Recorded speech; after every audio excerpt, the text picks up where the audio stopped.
अगली खबर राजधानी रायपुर से, जहां अवैध गुमटियों पर निगम का बुलडोजर एक्शन देखने को मिला है। महादेव घाट के पास बुलडोजर चला है। नाबालिग की हत्या के बाद निगम ने कार्रवाई को अंजाम दिया। हत्याकांड वाली घटनास्थल पर बुलडोजर एक्शन। गुमटियों के पास असामाजिक तत्वों का अड्डा बना हुआ था। अड्डेबाजी वाली जगहों पर कार्रवाई के निर्देश थे और उस निर्देश का धरातल पर यह असर कि फौरन बुलडोजर एक्शन की तस्वीरें आपकी टीवी स्क्रीन पर पहुंचती हैं। महादेव घाट की तस्वीरें, आसपास के इलाके जहां आपराधिक गतिविधियां अक्सर होती हैं, यहां अवैध कब्जा हटाया गया है, जिससे अपराधों पर कुछ हद तक लगाम लग सके। अवैध दुकानों को, गुमटियों को ध्वस्त किया गया। तस्वीरें हम आपको दिखा रहे हैं। रायपुर में आप लगातार देखेंगे कि किस प्रकार अपराध बढ़ रहा है और उस पर नियंत्रण पाने का हर छोटा प्रयास करता हुआ निगम कार्रवाई को अंजाम दिया। हत्याकांड निश्चित ही आपको याद होगा और उसके बाद कार्रवाई के निर्देश जारी हुए थे। निर्देश के अनुसार लगातार बुलडोजर एक्शन प्रदेश में आप देख रहे हैं।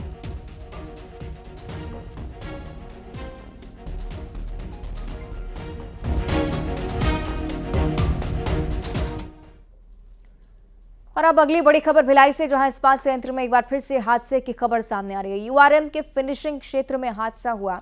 क्रेन के हुक से टकराने पर ठेका श्रमिक घायल हो गया। गंभीर हालत में श्रमिक को सेक्टर 9 अस्पताल भिजवाया गया है। अस्पताल के आईसीयू में इलाज लगातार चल रहा है। भिलाई से खबर हम आपको दे रहे हैं, जहां इस्पात संयंत्र में हादसा, अस्पताल के आईसीयू में इलाज जारी इस व्यक्ति का। यूआरएम के फिनिशिंग क्षेत्र में हादसा हुआ। क्रेन के हुक से ठेका श्रमिक टकरा गया और उसी के चलते घायल हुआ। बहुत गंभीर हालत थी। श्रमिक को सेक्टर 9 अस्पताल भिजवाया गया। आईसीयू में अगर इलाजरत है ये व्यक्ति, तो आप समझ सकते हैं कि कितने बड़े स्तर पर हानि पहुंची है इस व्यक्ति को।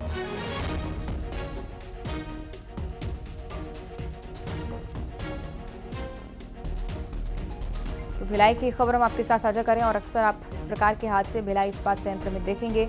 लापरवाही को लेकर कई बार आवाज उठाई जाती है, लेकिन कुछ दिनों बाद पूरा मामला ठंडा पड़ जाता है। एक बार फिर से यहाँ हादसे की खबर। व्यक्ति इतना गंभीर रूप से घायल है कि आईसीयू में भर्ती करवाना पड़ा है। कई सवाल प्रबंधन के खिलाफ थे। और अब बलरामपुर के सड़क हादसे का जिक्र, जहां अनियंत्रित होकर एक टूरिस्ट बस पलट गई। पिकअप वाहन को बचाने के चक्कर में बस पलटी थी। बस में 42 यात्री सवार थे। एक बड़ा हादसा होते होते टल गया, इसलिए कह रहे हैं क्योंकि सभी यात्री पूरी तरह से सुरक्षित है, किसी को हानि नहीं पहुंची है। दुर्ग बालौद से होकर यूपी धाम दर्शन के लिए टूरिस्ट निकले थे। खरहरा नदी के पास ये हादसा हुआ। तस्वीरें हम आपको दिखा रहे हैं। घटनास्थल की ये तस्वीरें बताती हैं बेहद ही भीषण स्थिति रही हादसे के दौरान, लेकिन गनीमत ये रही कि किसी प्रकार की जनहानि नहीं हुई है। पिकअप को बचाने के चक्कर में ये बस अनियंत्रित होकर पलट गई। 42 यात्री सवार थे, सभी पूरी तरह से सुरक्षित।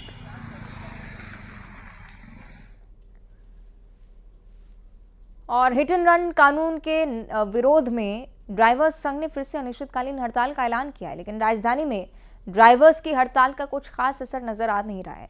गाड़ियां रोजाना की तरह सुचारू रूप से चल रही हैं। आपको ये बताएं कि इसे लेकर ड्राइवर्स संघ की कुछ दिन पहले बैठक भी हुई थी। इसमें ड्राइवर्स ने 10 जनवरी से हड़ताल पर जाने का निर्णय लिया था, लेकिन कोई असर इस हड़ताल का नजर नहीं आता।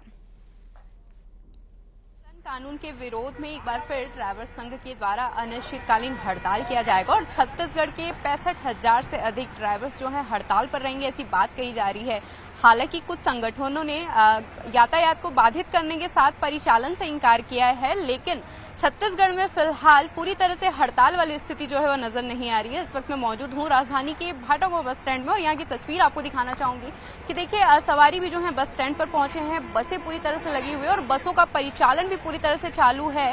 राजधानी में और पूरे छत्तीसगढ़ में हड़ताल वाली स्थिति जो है वो कहीं नजर नहीं आ रही और एक खास प्रभाव हड़ताल का यहाँ पर दिख नहीं रहा है। इससे पहले भी ड्राइवर्स के द्वारा इसको लेकर बैठक ली गई थी और इस बैठक में ड्राइवर्स ने डिसाइड किया था कि वो 10 जनवरी से अनिश्चितकालीन हड़ताल पर जाएंगे। वहीं अधिकारियों के द्वारा भी ड्राइवर्स को समझाइश दी गई थी और हिट एंड रन कानून के बारे में स्पष्ट जानकारी उनको दी गई थी कि आखिर हिट एंड रन कानून जो है वो होता क्या है। लेकिन इसके बाद भी ड्राइवर्स ने अनिश्चितकालीन हड़ताल पर जाने का निर्णय लिया था और उनकी मांग है कि जब तक केंद्र सरकार जो है कानून को पूरी तरह से केंद्र सरकार के द्वारा कानून को पूरी तरह से वापस नहीं लिया जाएगा, तब तक वे अनिश्चितकालीन हड़ताल पर ही रहेंगे। लेकिन फिलहाल अभी हड़ताल का कोई व्यापक असर जो है वो देखने को नहीं मिल रहा है। कैमरा पर्सन राजेंद्र सिंह के साथ तनु वर्मा, न्यूज़ 18 छत्तीसगढ़।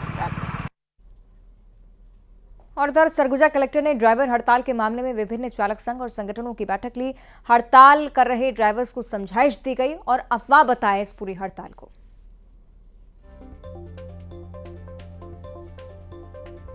कलेक्टर की तरफ से सोशल मीडिया पर भ्रामक खबरें फैलाए जाने का भी जिक्र था। उन्होंने कहा कि प्रशासन उन लोगों पर भी कार्रवाई करेगा जिस प्रकार की खबरें फैला रहे हैं। ड्राइवर संघ की भी बैठक में भी ये समझाया गया कि हिट एंड रन कानून है क्या, और अगर इसे लेकर कोई भ्रामक जानकारी आप तक पहुंचती है तब आपको किस प्रकार रिएक्ट करना है। अफवाहों पर विश्वास ना करें, कलेक्टर की तरफ से सीधा संदेश था इस चीज को लेकर। क्योंकि हड़ताल की खबरें सोशल मीडिया पर जरूर थी, लेकिन धरातल पर ड्राइवर्स ये समझ चुके हैं कि उनके पक्ष में ये काम हो रहा है।